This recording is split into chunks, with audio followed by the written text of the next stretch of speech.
Hi everyone. Today I'll be talking about our impedance test fixtures. I will also perform a live measurement measuring the impedance of a capacitor. OMICRON Lab offers different types of impedance adapters. The B-WIC is intended for through-hole components and is calibrated with a calibration PCB. The B-SMC works in the same way, but it is designed for SMD components. It is calibrated using SMD resistors as shown here on screen. The B-TCA uses test cards as seen on the right-hand side of the screen and is suitable for higher frequencies. It's calibrated using a dedicated calibration card. This slide illustrates the operating principle of the impedance adapter.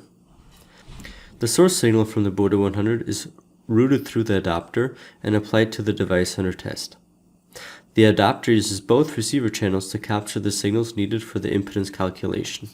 Channel 1 measures a signal proportional to the voltage across the device under test, while Channel 2 measures a signal proportional to the current through the device under test. The current measurement is obtained via the internal shunt resistor in the adapter. Since impedance is the ratio of voltage to current, the device under test impedance can be determined from these two signals. Before the actual measurement, an open, short, and load calibration is performed. This step compensates for the influence of the adapter and reduces systematic errors caused by the measurement fixture and parasitic elements. After calibration, the software calculates the impedance of the device under test from the measured voltage to current ratio. In simplified form, this can be written as Z device under test is proportional to voltage divided by current. This slide shows the recommended measurement range for the impedance adapter method. Using adapters such as the B-WIC or B-SMC, the optimal impedance range is approximately 20 milliohms up to 600 kiloohms. The usable frequency range extends up to 50 MHz. One important advantage of the impedance adapter method is that it covers a very wide measurement range. However, at higher frequencies, some limitations need to be considered. In particular, you should be careful when measuring very small parasitic values, such as inductances below 10 nanohenries or capacitances below 3 picofarads. In these regions, parasitic effects from the fixture, layout, and connections can strongly influence the result. So, while the impedance adapter is very versatile, its accuracy at very high frequencies depends strongly on the device under test and the measurement setup. There are two important things to avoid when using the impedance adapter. First, avoid using external leads whenever possible. External leads introduce additional parasitic inductance and capacitance, which can affect the measurement result and reduce accuracy. Second, avoid using large device under tests or setups with long connection paths. A physically larger setup increases parasitic effects and can distort the measurement, especially at higher frequencies. For the best results, the device under test should be connected as directly and as compactly as possible. In short, keep the device under test small and keep the connection path short. The B-TCA is a flexible test card adapter that supports multiple impedance measurement methods. These include one-port, shunt-through, series-through, and shunt-through with series resistance. This makes the B-TCA a versatile solution for a wide range of impedance measurements. Another advantage is that it is easy to calibrate using the calibration test cards. That makes the setup process simple and helps ensure accurate and repeatable results. The frequency range is up to 450 MHz with the Bode 500. If you have any other questions regarding the B-TCA test card fixture, check out our user manual on our website. Let's now perform a live measurement together. Let's analyze this 220 microfarad capacitor in conjunction with the B-WIC test adapter. This adapter is designed for THD components. First, connect from the output of the Bode to the source of the B-WIC, channel 1 to channel 1 and channel 2 to channel 2. Let's head over to the software. I'm now in the Bode Analyzers suite, and I'll head over to Impedance Analysis and select Impedance Adapter.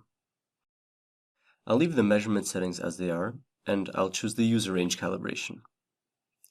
First, we need to make sure that the calibration PCB is not inserted into the B-WIC. I'll press Start and perform the open calibration. Now I'll insert the calibration PCB with the short side connected into the B-WIC and start the short calibration. Next, I'll switch the calibration PCB to load and I'll start the load calibration.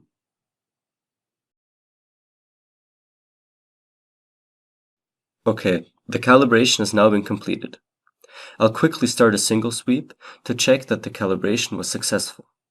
And as you can see, we are measuring around 100 ohms, which is the load resistor soldered onto the calibration PCB. So we have calibrated successfully. Now I'll insert our 220 microfarad capacitor. I'll now start a single sweep. Looking at the result, we can see the impedance curve of the capacitor. At lower frequencies, the impedance magnitude decreases as the frequency increases, and the phase is close to -90 degrees. This is typical capacitive behavior.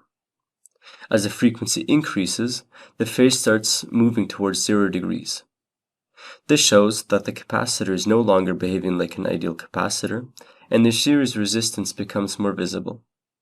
Around the point where the impedance reaches its minimum and the phase is close to 0 degrees, the capacitor reaches its self-resonance frequency. At this point, the capacitive reactance and the parasitic inductance cancel each other out, so the impedance is mainly resistive. This minimum impedance corresponds approximately to the ESR of the capacitor. Above roughly 600 kHz, the impedance starts to rise again, and the phase becomes positive.